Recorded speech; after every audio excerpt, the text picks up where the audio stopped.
En nuestra segunda sesión tenemos a la doctora Nadia Manrique Espinosa, con título de Medicina Humana por la Universidad Nacional Mayor de San Marcos, título de médico especialista en ginecología y obstetricia por el Gobierno de España, entrenamiento en reproducción en Bruselas, máster universitario en condiciones genéticos, nutricionales y ambientales del crecimiento y desarrollo humano, Universidad de Granada, España, diploma de endocrinología en ginecología y obstetricia por la Universidad Nacional Mayor de San Marcos, médico especialista en reproducción asistida, certificado por la Red Latinoamericana de Reproducción Asistida. Actualmente es médico de staff del Centro de Fertilidad y Reproducción Asistida CEFRA, de la Clínica Internacional en Servicio de Ginecología y Unidad de Medicina Reproductiva.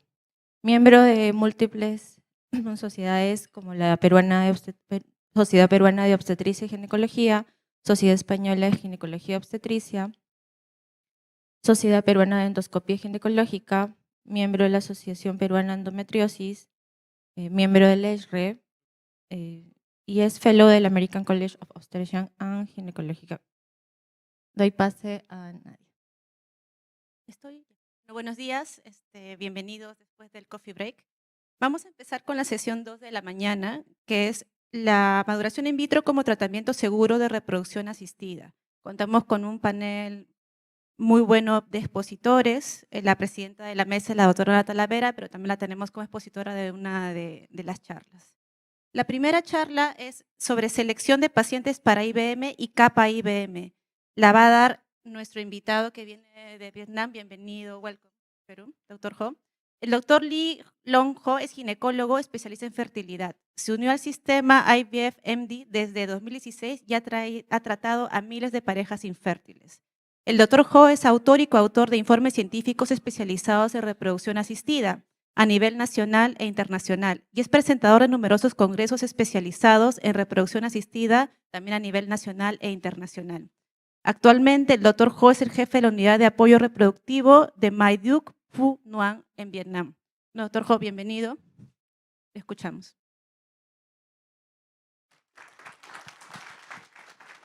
Hello. Thank you for your introduction. Good morning, everyone. I hope everyone get well after the cafe. My name is Ho from Ho Chi Minh City, Vietnam. It's an honor to be here to present about IVM, GABA IVM. So today I would like to present the patient selection IVM and GABA IVM. De la maduración in vitro. Y hoy quiero hablarles de la IVM y la capa IVM y de cómo hacer la selección de pacientes. Mándate esto. Permítanme presentarles a mi centro. Hay 10 centros de maduración asistida en la región sur de Vietnam. Comenzamos con la IVM desde el 2006 y luego desarrollamos la IVM estándar desde el 2016 y luego capa IVM, o bifásica, en el 2017. Hasta ahora hemos hecho más de 4.000 ciclos de IVM, casi 2.000 ciclos de capa IVM y han nacido ya a través de esto más de 800 niños. Entonces, luego de muchos años desarrollando el sistema de maduración in vivo,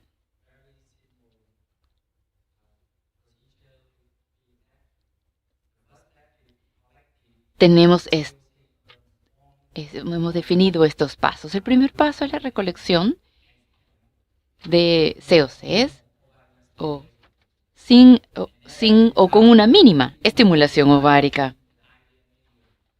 Luego metemos en los ovocitos inmaturos, los cultivamos en un medio de IVM y hay muchos pasos, pero estos son los primeros. Para el primer paso, el modo de extracción, la técnica de extracción de folículos pequeños, bueno, hay algunas diferencias entre la extracción para in vitro, para fertilización in vitro y para maduración in vitro. De hecho, para la fertilización es de entre 34 y 36 horas, pero para la maduración hacemos una inyección de FSH y luego 42 horas después de la inyección. Y si no vamos a utilizar hormonas, podemos hacerlo entonces en cualquier momento, siempre y cuando el diámetro del folículo sea menos de 10 milímetros. En la IVF el folículo es grande, está vascularizado, mientras que en la IVM el ovario es más pequeño, no vascularizado, y en la IVM el tamaño varía de entre 2 a 10 milímetros solamente, mientras que en la IVF es de más de 14 milímetros. También es móvil en la IVM y no es móvil en la IVF. En la IVF también el tamaño de la aguja para la extracción puede ser de 17, mientras que es 20 para la IVM, en donde podemos utilizar incluso dos tipos de agujas. La primera, aguja simple, con un diámetro de 10. La de afuera puede ser de 17, mientras que la de adentro puede ser de 20 en el sistema de doble aguja. Con respecto a las técnicas y sus diferencias, en IVF utilizamos aspiración con o sin flushing, mientras que en la IVM simplemente hacemos aspiración y curetaje, sin flushing. En el medio de IVF no se añade heparina, mientras que en la maduración in vitro tenemos que añadir un poco de heparina si es necesario. La duración en la IVF es de 10 a 15 minutos, mientras que la duración del procedimiento en la IVM es de 20 a 10 minutos.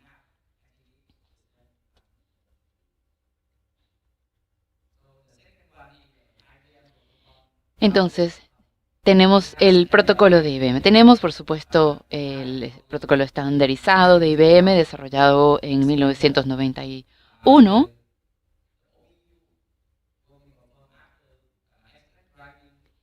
La técnica de extracción se hace 2 a 3 días después.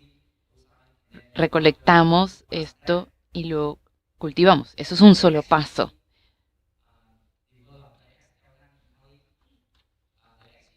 En la IVM con HCG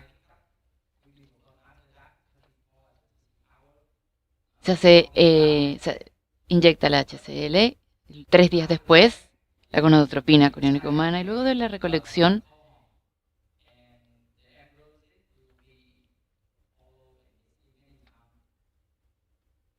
los ovocitos pasan por varios ensayos. Entonces aquí tenemos un cultivo. Tenemos un cultivo capa y un cultivo IVM, capa IVM. El ovocito quedará sincronizado luego del cultivo. Entonces, ¿qué pacientes son las mejores para el procedimiento de maduración in vitro? Pacientes con síndrome de ovario poliquístico y alta conteo folicular.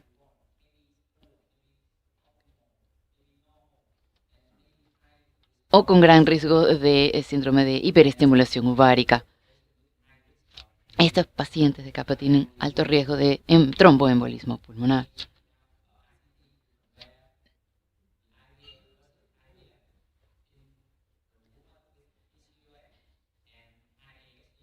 Podemos utilizar esta técnica, este procedimiento en mujeres con síndrome de ovario poliquístico.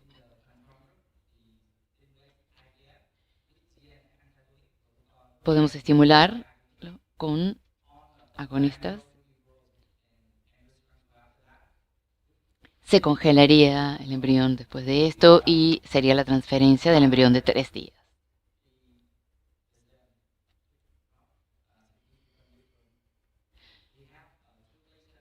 Como vemos, no hay muchas diferencias. Tenemos la tasa de nacidos vivos es de 90 versus 118. También seguimos este grupo de pacientes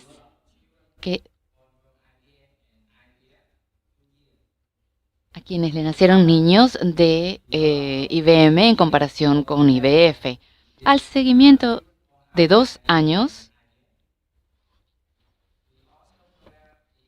también comparamos los niños que nacieron de IBM con maduración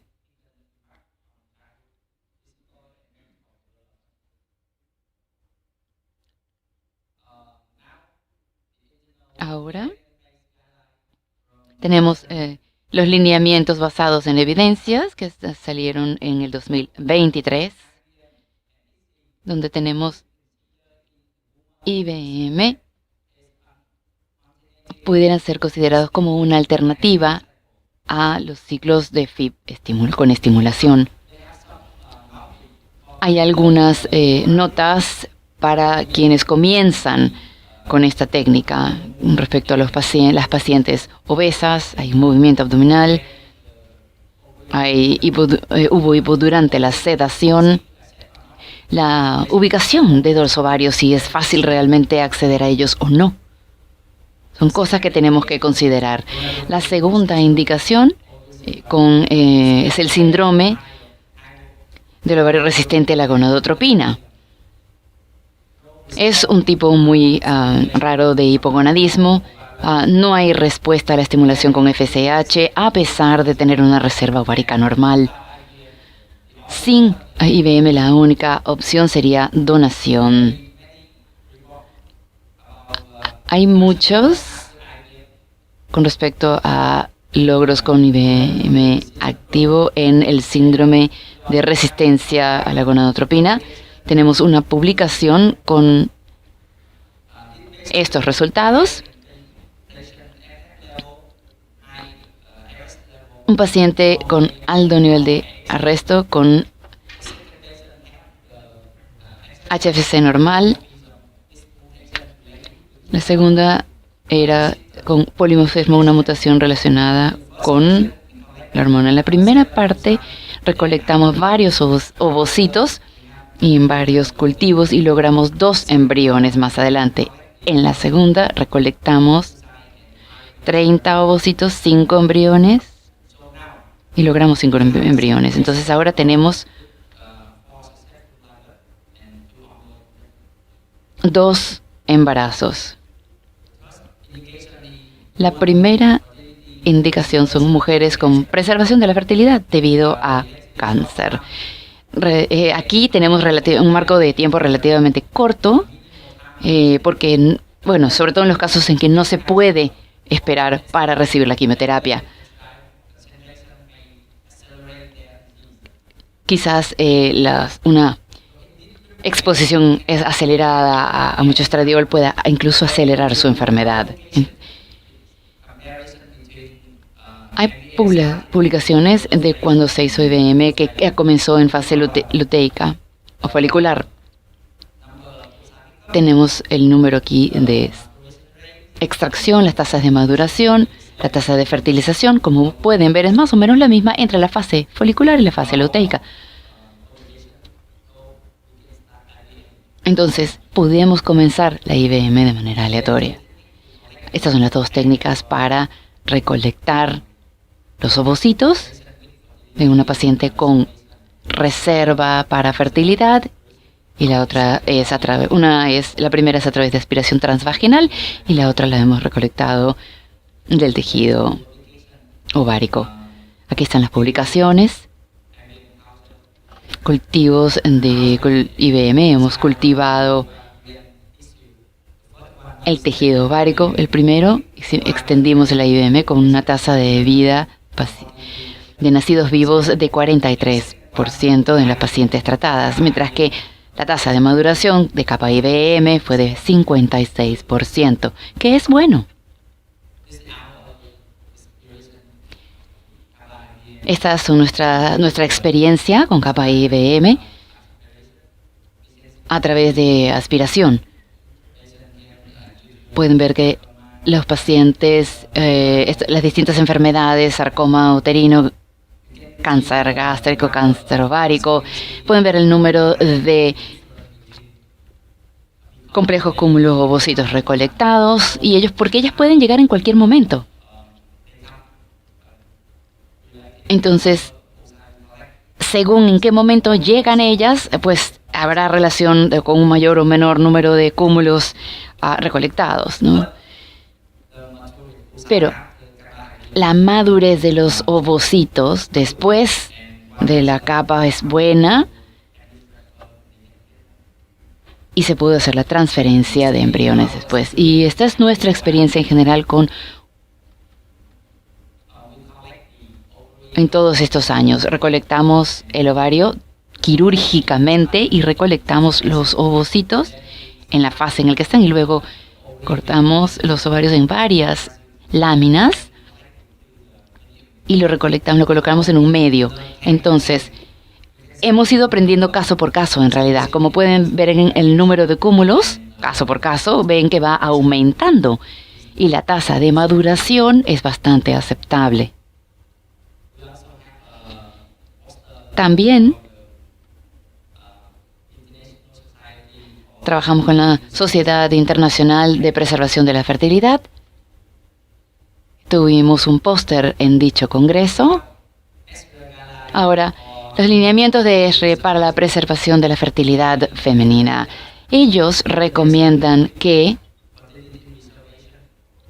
para la preservación de la fertilidad, esta técnica puede ser un medio. Y este comité emitió una opinión de la maduración in vitro en el 2021. Dice que ya no se considera este procedimiento como experimental, que los resultados de las investigaciones realizadas en la maduración in vitro sugieren que hay un potencial muy alto para una aplicación clínica mayor. Entonces, esto puede ser una buena indicación a futuro. El primero es un grupo con ovulación normal, ¿no? Tenemos experiencia en el estudio de la preservación de la fertilidad, pero los resultados pueden ser mejores que los del grupo con síndrome de ovario poliquístico, ¿no? Porque hay menos trastornos metabólicos, ¿no? También tiene un menor costo y evita los posibles efectos secundarios relacionados con medicamentos y estrés psicológico.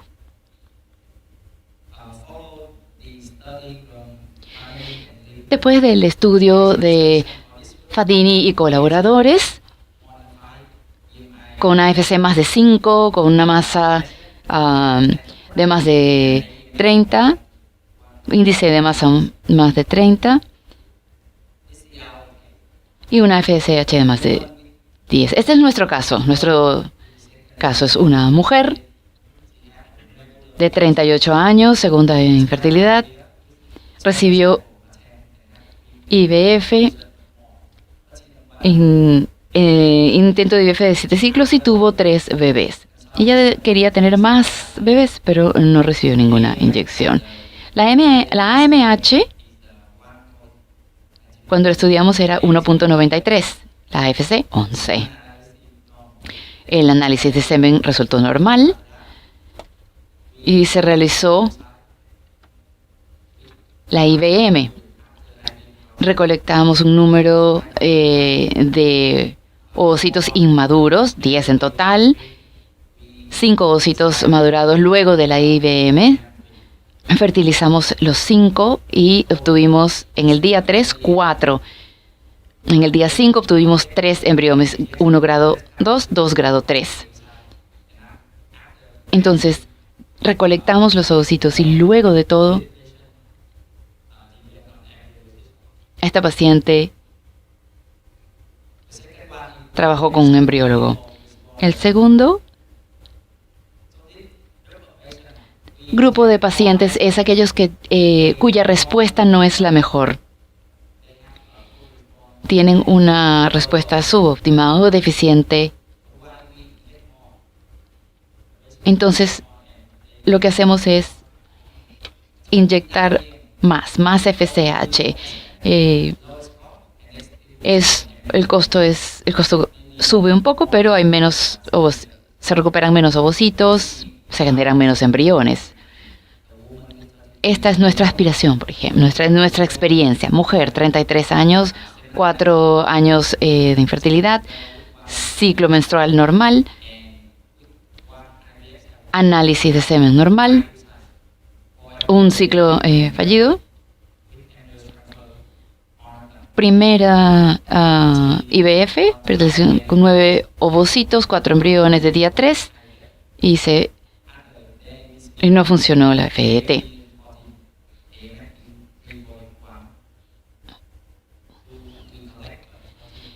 Recolectamos 13 ovocitos inmaduros, 9 madurados después de la maduración in vitro. Se fertilizaron 6 y teníamos embriones de 3 días, 4 embriones de 3 días en total. Como verán, son los mismos resultados a menor costo y bastante amigable el procedimiento. La tercer paciente es la congelación electiva de óvulos en mi centro. Y esto se publicó en julio de este año. Es una mujer con síndrome de ovario poliquístico, endometriosis, con sobrepeso, con trastornos endocrinos y metabólicos subyacentes. Y sí, trabajamos con la IBM en este caso. Obtuvimos 6, pero desafortunadamente su esposo no estuvo disponible como para tomar esperma de él. Tuvo que viajar y era muy difícil realmente que él pudiera contribuir con su esperma. Así que decidimos congelar. Pero en ese momento, su esposo regresó y en el siguiente ciclo decidió estar ahí. Entonces, en el segundo ciclo recolectamos 20 cúmulos. Y en el tercer ciclo, porque estaba con nosotros, pudo venir a cualquier momento para hacer la recolección sin preocuparse por algún horario. Entonces, en el ciclo 3 obtuvimos 14 ovocitos. Luego de la capa IBM quedamos con 6 y cuando tuvimos al esposo para tomar el esperma, completamos el primer círculo. Entonces, el número o la tasa de sobrevida de ovocitos fue buena y después tuvimos 6 en M2, 3 de 3 días.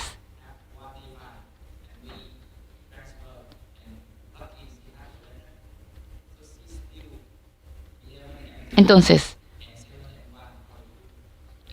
pudo efectivamente quedar embarazada y guardar embriones para el futuro.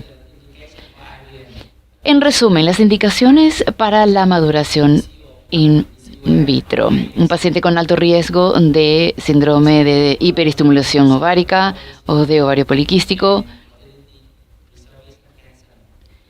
para reserva ovárica en pacientes con resistencia a la gonadotropina, la preservación de la fertilidad en casos de cáncer. Las indicaciones potenciales, una evaluación normal, que la paciente conozca las técnicas de reproducción asistida. Muchísimas gracias por su atención.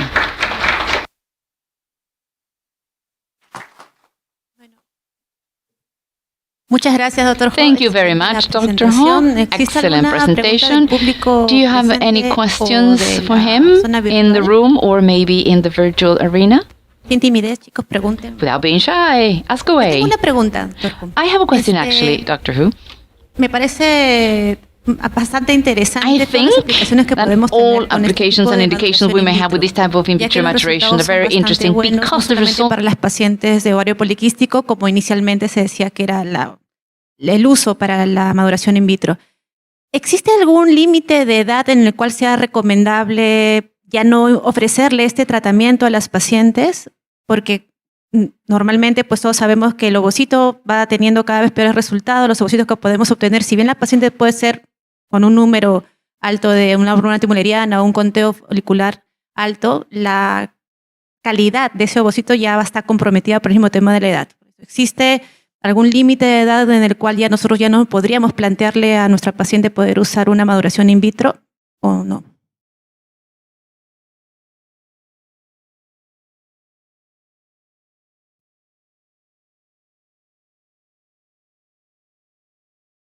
So with the Kappa IVM culture, Con el cultivo Kappa IBM la tasa de maduración es mejor, la calidad del embrión será mejor y con eso podemos pasar a embriones desde día 5 para la transferencia, excepto en el BCT. Entonces, en pacientes que no responden bien, podemos también.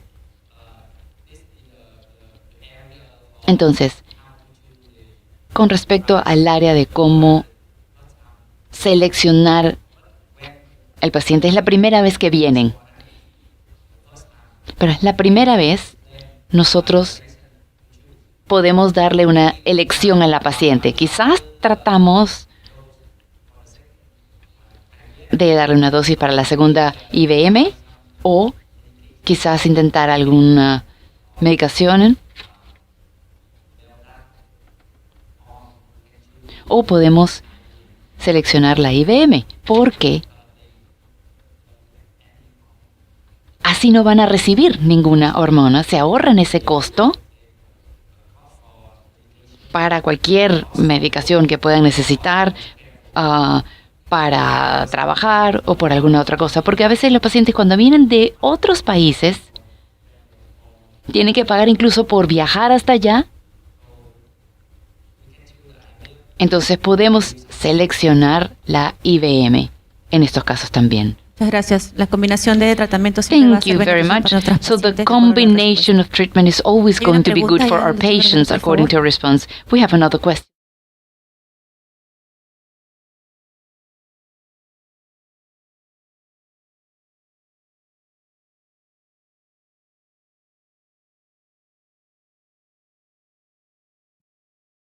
Muchísimas gracias, excelente de la charla. La pregunta es más clínica, o sea, simplemente para tener el punto. En tu centro, más o menos, ¿cuál es digamos así, cuál es la tasa de embarazo, la tasa de nacido vivo y la tasa de aborto, más o menos, cuando es un in vitro común, o sea, un IVF común y silvestre, versus al Kappa IBM que están practicando? Y si han encontrado alguna diferencia en aneuploidías cuando se utiliza el Kappa IBM versus la estimulación clásica.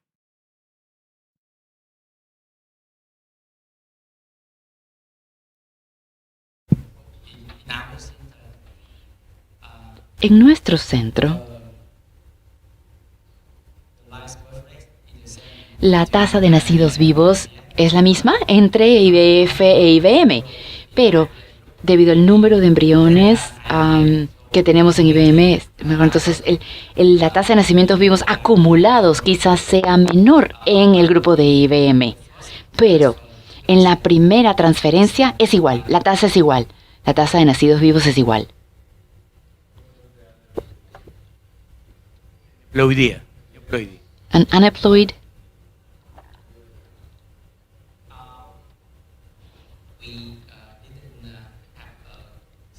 No hicimos ningún estudio para comparar las diferencias en este aspecto entre los dos grupos. Sí tenemos un estudio para la parte epigenética, para comparamos IVM con IVF y es igual. Hay una pequeña fluctuación epigenética de alguna anomalía, pero no la hemos estudiado aún. Thank you very much.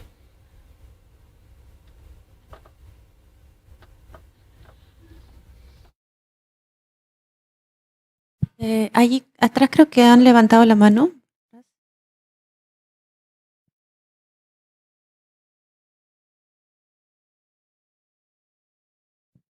Buenos días. Felicitarlo por su presentación. Quería preguntarle, ¿cuál es la particularidad o los componentes del medio de cultivo Kappa IBM? What are the components of the culture media for Kappa IBM? Can you hear me? Creo que esa pregunta... ¿Sí?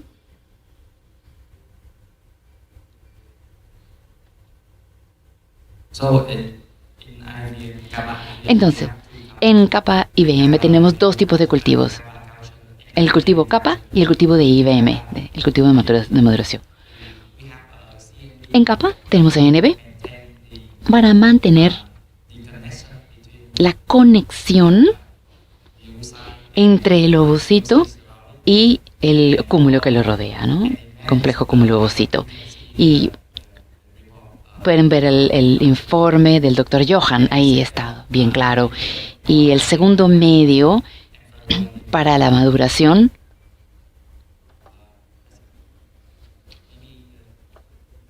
No sé, doctor Romero, no sé si nos quiere completar. Gracias. Bueno, de hecho, Thank se you. discutió un Yes, poco en la primera actually, sesión, we hubo talked about it bastante información en in realidad sobre eso, ¿no? Sí, el medio de capacitación es un medio que está diseñado para mantener el arresto meiótico y provee las condiciones para que se pueda dar la sincronización de la competencia nuclear y la competencia citoplasmática, ¿no?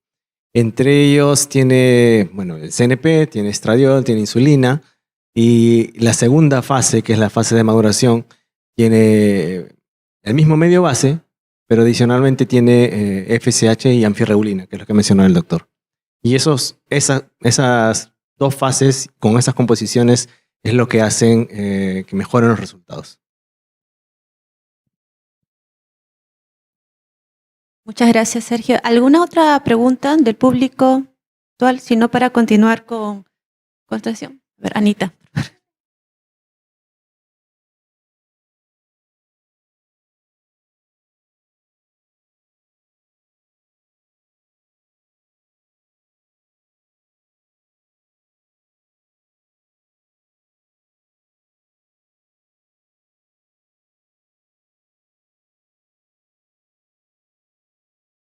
O sea, sin la estimulación, ¿no? O sea, hacer en un segundo ciclo dentro del mismo mes. ¿Y hay experiencia en eso o no se recomienda?